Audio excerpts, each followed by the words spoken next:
Do you ever find yourself holding on for dear life, searching for the meaning of life, or being completely burnt to a crisp as an entrepreneur and just wondering where did it all go wrong? Well, in this podcast, I'm going to try and help you to avoid that. There's a thing called Burnout Brain, and what it does is it enables you to understand when you're in a fantastic position and when you are not. And when you understand what to look out for, it can prevent it from being repeated again, and it can enable you to get out of that fast track and out of the hole before you hit a barrier. So this is the Burnout Brain. This is the blueprint. I'm going to take you through it in this episode. So I can comfortably say you are learning from the best on this topic. I literally am a veteran in the field of burnout, beast mode, and I wouldn't say I'm proud of it, but equally I'm not hugely embarrassed by it. It is what it is. When you want to take over the world, you're going to burn yourself out, and it happens to the best of us. But coming up to Christmas, what I wanted to do is try and encourage you to mature and develop, to reduce the amount of damage that's caused, and actually understand that really, when we take the ego and the drive out of it, it is actually a complete false economy, overworking and getting burnt out. But what is burnout brain? How does it affect you? How can you avoid it?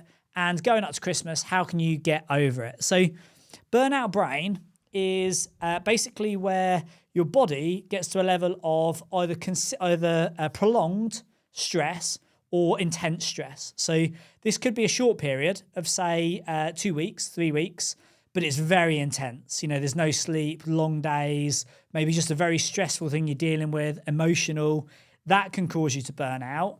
Or worse, which actually most people don't notice, is where it's prolonged. So, for example, you're working at a sustainable pace and then you start getting busier and busier. But it happens so gradually, it's more like death by 1,000 cuts.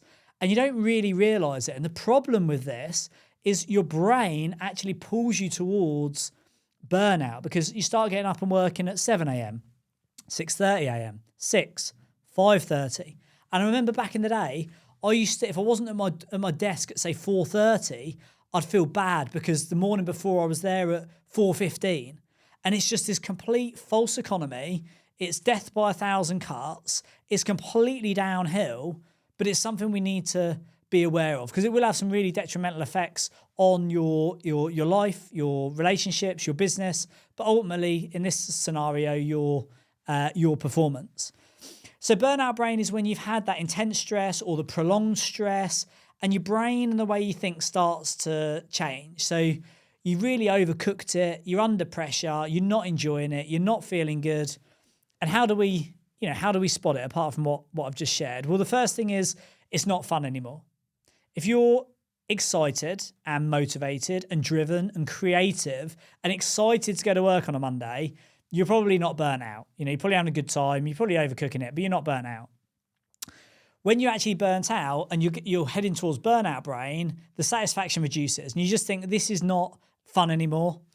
You'd also start to see yourself go to some dark places. So you could be, for example, asking deep and meaningful questions, speaking to your nearest and dearest about the meaning of life, the universe, what's it all about, why are we here, why do we bother, I work so hard, I don't even enjoy it anymore. You know, what am I doing? I could exit. Maybe I'll start thinking about exit. Shall I get ready for an exit in a couple of years? And actually, the burnout brain is the problem. It's not actually the product or the service or the business in most cases. It's the fact you're overworked, you've overcooked it, you've overpushed yourself. And it's not, what you'll find is you're looking for a door. So you're in a hole, the burnout brain has got you into a hole, and down the bottom of this hole where you're standing there looking up, can't see anything, you're running around the outside of this big hole looking for a door. Now, the reality is it doesn't matter which door you try or open, none of them work. There is no doors. You're trying to find a door out of the hole, whereas actually, you're trying to find a door in the hole, whereas actually what you need to do is get out the hole.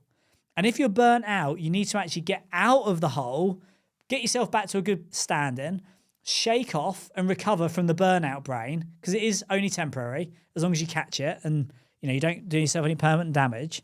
And we want to get yourself back to it, because why is it important? It's important because you don't want to live your life like that.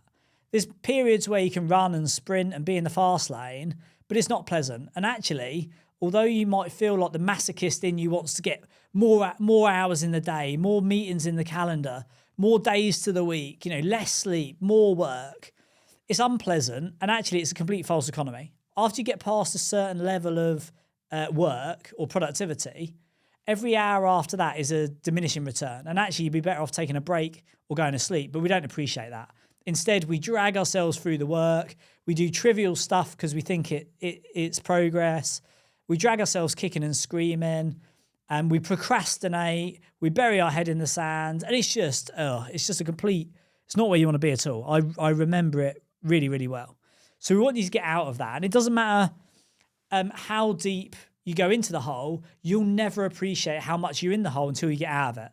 And when you come out of it, because you've done some of these actions I'm going to share with you, you then look at it and think, wow, I can't believe how much of a hole I was in. So actions to take to, if you can now identify, just call it burnout brain, or, you're thinking about an exit, or you're irritable, or you're procrastinating. It's burnout brain, really. What do you do when you've got burnout brain? Well, the first is learn your red flags. So I know my red flags. I'm not enjoying it. I'm not motivated. I'm not excited to go to work on a Monday. I'm not choosing to think about it when I'm not at work. Medically or physically, I will have stars in my eyes. I have ulcers in my mouth. Learn those red flags. I'm asking deeper, meaningful questions about the meaning of life and the universe. I'm just in a bad place. Learn what your red flags are and then spot them sooner rather than later. Second is when you spot them, you need to stop for fuel. So burnout brain means you're running on fumes. Your tank is on empty. You need to stop and fuel up. Pull over, have a weekend off. Have an afternoon off, go to the spa. Have a weekend off, spend it with your partner, your kids, your family, whoever. Go away on your own. Have a week's holiday every quarter as a minimum.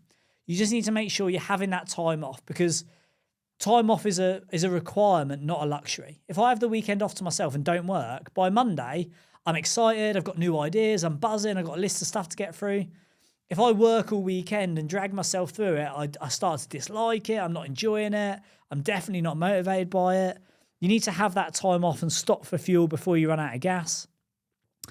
Another thing to do would be to have somebody that keeps an eye on you, like the UFC ref. So a referee in the UFC isn't there to protect the fighter from the other fighter. They're actually there to protect the fighter from themselves, because UFC fighters are such savages. If they didn't get pulled out by the referee, they wouldn't tap out. They'd get choked unconscious. They'd get their arms or legs broken unless somebody else stopped them. So have a friend or a business partner or a life partner, a coach, a mentor, someone you trust, to just keep an eye out for you and spot when they know what your burnout brain signals are. Them say, look, you're overeating, you're over drinking, you're not sleeping, you're irritable, you're procrastinating, you're asking deep and meaningful questions. I think you've got a bit of burnout brain. Let's get you back on track, finish early, get a good night's sleep, have a couple of days off. It'll sort you right out. And as we approach Christmas, probably closing sentiment is understand this burnout brain, understand where you are on going into the hole. Many of you are probably well on your way, and just set yourself up for December to have some time off. If you're not listening to Don't Work December podcast episode, go and listen to that, because I'd recommend, if you have the fortunate opportunity to be able to potentially take December off, which is normally the same as like 2 weeks holiday because of the way the break falls, go and do it. Burnout brain is a real thing. It happens to the best of us. But the most important thing is you understand what it is, how to identify it, the fact that it's a complete false economy, and when you do spot it in yourself, getting yourself out of there sharpish. That's all it comes down to. So success and failure are very predictable. It happens to the best of us. Don't do what I did and drag yourself out kicking and screaming and hating it for years. Understand what it is, spot the signals, get yourself out. And if you're in a fortunate position, set yourself Don't Work December as a deadline and have some time off at the end of the year. Hope you enjoyed this podcast episode. Make sure you follow me on social media, on Instagram, Property Entrepreneur _, and on Facebook, Daniel Hill, Property Entrepreneur. And I look forward to seeing you next Tuesday on the next episode.